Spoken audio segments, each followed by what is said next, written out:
Once upon a time, there existed a sizable monastery in a distant part of China, inhabited by around 500 monks. These devoted individuals were earnestly pursuing the path of self-realization under the guidance of their master. One fateful day, a man approached the monastery, expressing his desire to become a disciple. He addressed the Zen master, saying, "Sir, I wish to understand myself and discover the truth."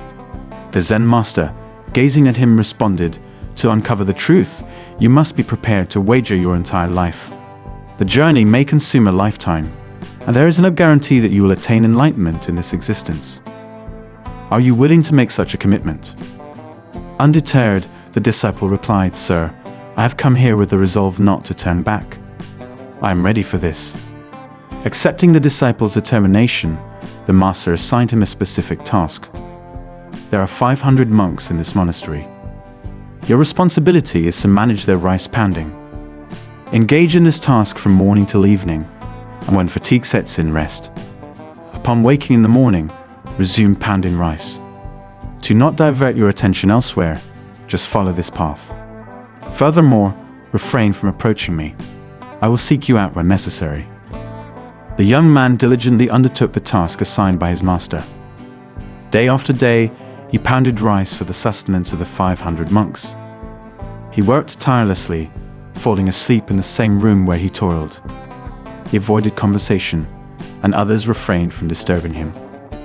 During the initial months, as he pounded rice, myriad thoughts crowded his mind. Yet, as these thoughts found no new ground, they gradually dissipated. Over time, his thoughts diminished, and after a few years, he even forgot his own name. Maintaining a contemplative silence, he continued pounding rice in a state devoid of deliberate thought, eschewing meditation or the reading of scriptures. The esteemed disciples of the monastery regarded him as inferior, deeming him oblivious and ignorant. 12 years transpired in this manner. Then one day, the Zen master announced the impending end of his tenure and the necessity to designate a successor to lead the monastery. The master invited any disciple who had attained self-realization to write a few lines summarizing their experiences near his door at night. Anticipating the honor, many disciples considered participating. A knowledgeable chief disciple, well-versed in Buddhist scripture, wrote a set of profound lines. However, lacking certainty, he refrained from signing them. The master, upon seeing these lines, vehemently rejected them, causing astonishment among the disciples. Two disciples discussing this incident encountered the rice pounder, who had arrived at the monastery 12 years prior. Unseen by others, he chuckled upon hearing their conversation. Intrigued, they inquired about his amusement, given his perceived insignificance. He explained, "I laughed because the master is correct. These lines are worthless. They hold no value." Surprised, they challenged him to produce better lines. Though illiterate, he offered to articulate a few lines orally, challenging them to transcribe his words. Agreeing to this proposition, the disciples approached the master's room. The rice pounder shared his lines, and the other disciple transcribed them on the wall, appending the rice pounder's name below.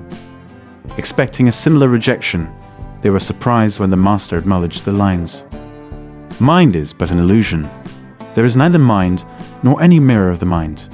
And when the mind ceases to exist, where will the dust settle? One who comprehends this has realized the truth." In the dead of night, the master roused the rice pounder, conferring upon him his robe and staff. "From this moment, you are my successor. However, depart from this monastery immediately and go far away. I am aware that scholars here consider themselves superior to you, and they will seek to harm you. They cannot bear a humble responder attaining enlightenment." Gratefully touching the master's feet, the rice pounder left the monastery that very night. Reflecting on life, many believe meditation necessitates a seated position with closed eyes. Contrary to this notion, meditation can permit activities such as walking or working. True meditation involves complete immersion in the task at hand, oblivious to one's physical self. Much like the rice pounder, whose intense focus on his labor led to self-realization, Zen, at its core, entails perpetual presence in the moment, free from mental preoccupations. The mind exists only as long as thoughts persist. In their absence, the mind dissipates, leaving behind the unadulterated self. No elaborate spiritual practices are required to fathom our true nature.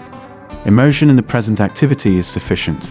Let your work become meditation, and as you lose yourself in it, the fragrance of your being will naturally emanate, just as it did for the rice pander.